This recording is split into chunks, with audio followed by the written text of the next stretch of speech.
Fem un còmic? Part 1. Aprenem a fer un còmic. Dia 1. Bafarades i vinyetes. He sentit a dir que t'agradaria fer un còmic. Si vols, et puc ajudar. Però primer hi ha algunes coses que has de saber. Has llegit mai un còmic? Mirem-ne un de prop. Aquest és un dels meus còmics preferits.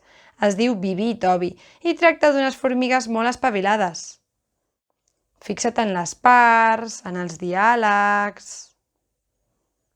Si ho necessites, pausa el vídeo per mirar el còmic.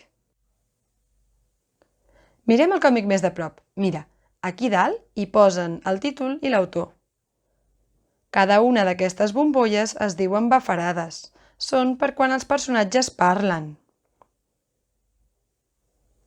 Això són les vinyetes. Cada moment de la història es posa dins d'una vinyeta. Les vinyetes poden tenir moltes formes diferents. Això és la narració. Una bafarada rectangular i sense cua vol dir que parla el narrador, no els personatges.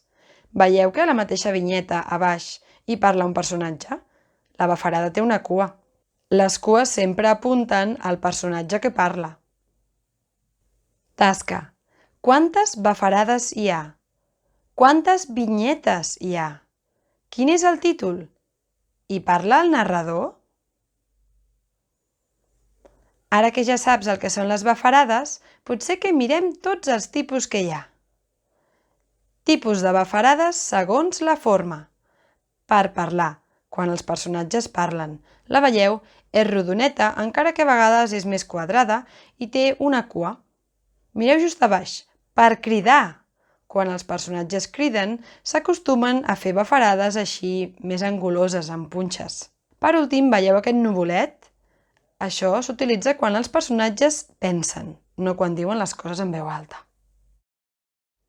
Anem a mirar un còmic més de prop. Mireu, és el còmic d'en Massagran. Fixa't-hi bé, aquí les bafarades són una mica més quadrades, però les cues són diferents.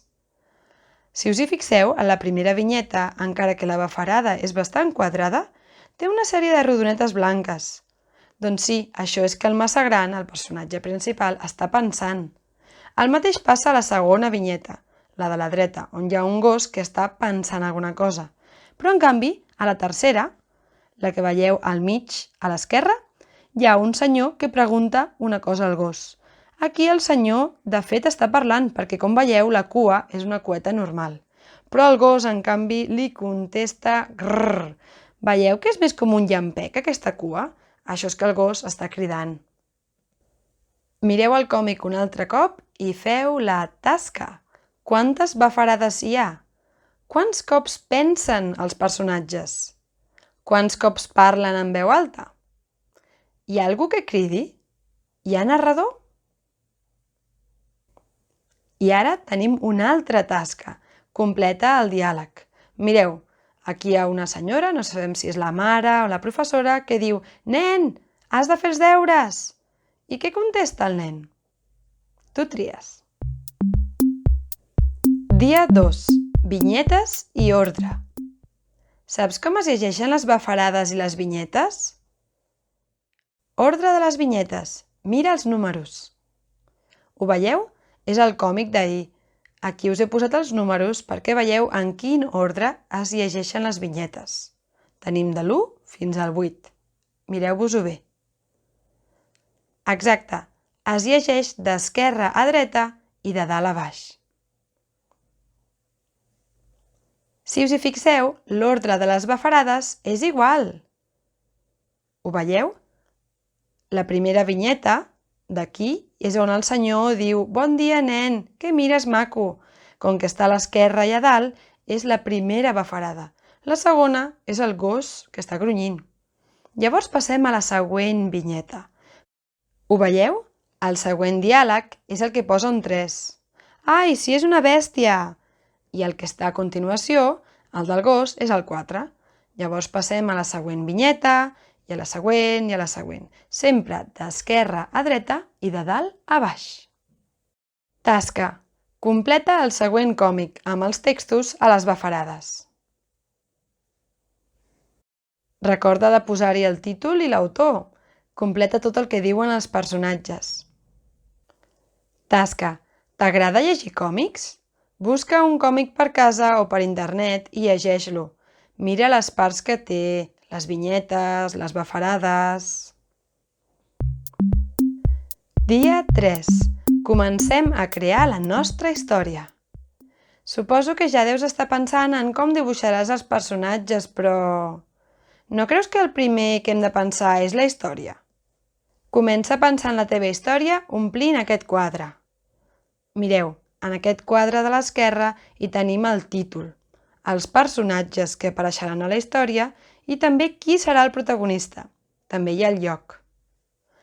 Pots deixar el títol per quan acabis d'escriure la història. És veritat, el títol a vegades és l'últim que surt, així que si voleu, quan acabeu d'escriure la història, el podeu pensar. Quan acabis de tot, comença a escriure la teva història. Serà com escriure un conte, però hi hauràs de posar molts més diàlegs. També t'aconsello que no hi posis molts personatges. 2 o 3 ja seran suficients. Tasca. Escriu la teva història. Recorda de posar-hi molts diàlegs i poca narració. Dia 4. Comencem a crear els personatges. Ara ja sí! Per fi ha arribat l'hora de començar a dibuixar. Recordes el quadre d'ahir? Doncs hauràs de dibuixar tots els personatges que vas dir. Ja et vaig dir que em posessis poquets. No et preocupis si no saps dibuixar. Hi ha molts còmics on els dibuixos són lletjos i a ningú li importa. Segur que tu o la teva família coneixeu còmics on els dibuixos no són res de l'altre món, oi? Si no dibuixes bé, has de concentrar-te en crear una bona història. T'ensenyaré a fer una fitxa de personatge. Les fitxes de personatge tenen el dibuix i algunes característiques dels personatges. Mireu, aquí a l'esquerra ens surt una fitxa de personatge. Veieu? Aquest personatge es diu Peludet, té 1 any i el seu caràcter és juganer i trapella. Per suposat, també hi he posat el dibuix. Tasca. Fes una fitxa de personatge per cada un dels personatges que apareixerà a la història.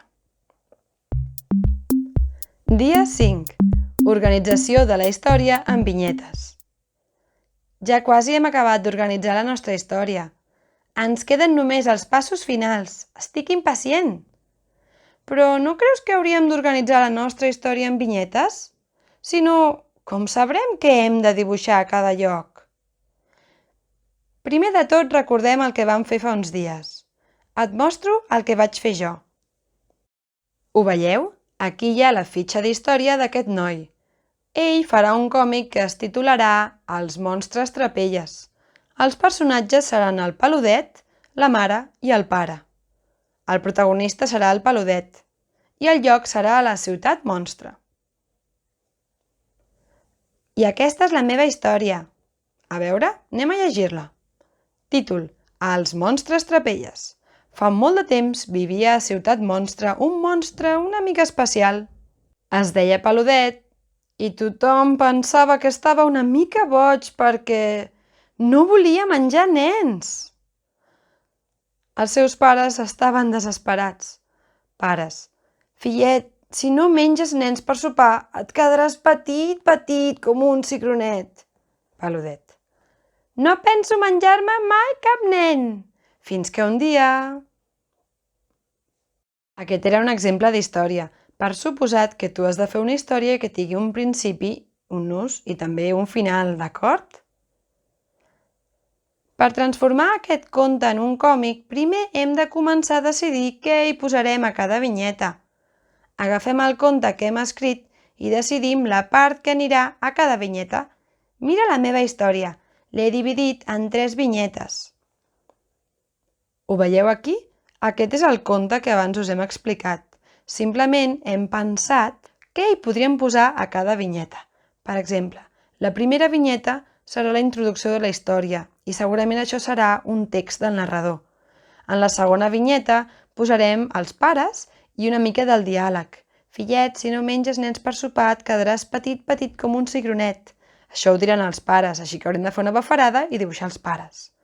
A la tercera vinyeta hi posarem el peludet, que dirà no penso menjar-me mai cap nen. La frase fins que un dia segurament serà una part de la narració. Veus que fàcil? Doncs ara et toca a tu! Tasca. Organitza tota la teva història en vinyetes. Quantes vinyetes t'ocupa? Recorda que pots canviar coses en qualsevol moment.